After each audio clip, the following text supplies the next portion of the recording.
Hi again, this is Martin Lyons. So I wanted to share just a little story, very sweet little story. When my son was about 6 years old, I think, we took him to the mall, and there's a little area there. You know how they have the kids areas in different malls. In this particular mall, it was more of a things to do than just jumping and bouncing around. There were like wheels to turn and things to push in things and what have you.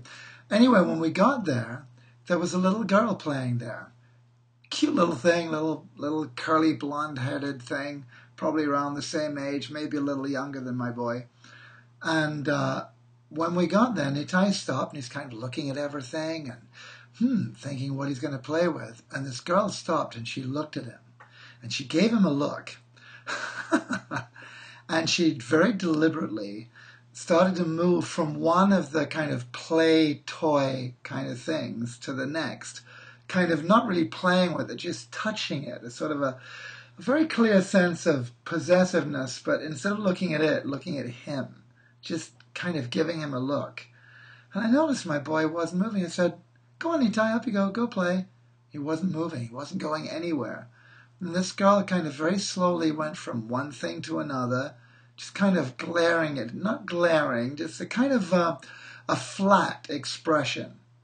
But it was definitely an experience of, there was some control in that gaze. And I just remember watching her going from one thing to the other, not really playing with any of them, and just looking at him, and then maybe playing with something and then just spinning around and looking at him again.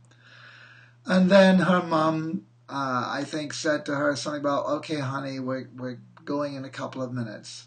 At which point she suddenly looked at my boy and she just gave him a big smile and just invited him up there. And he was completely confused.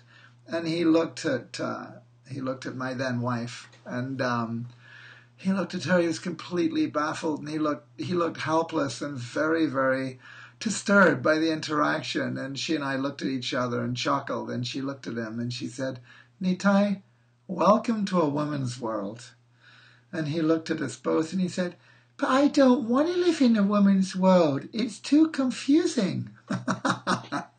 So I wanted to share that with you as just a kind of afterthought on some of the things that we've said in other recent videos about feminism and the differences between men and women's power and all juicy subjects like that. And I look forward to seeing you all soon. Bye.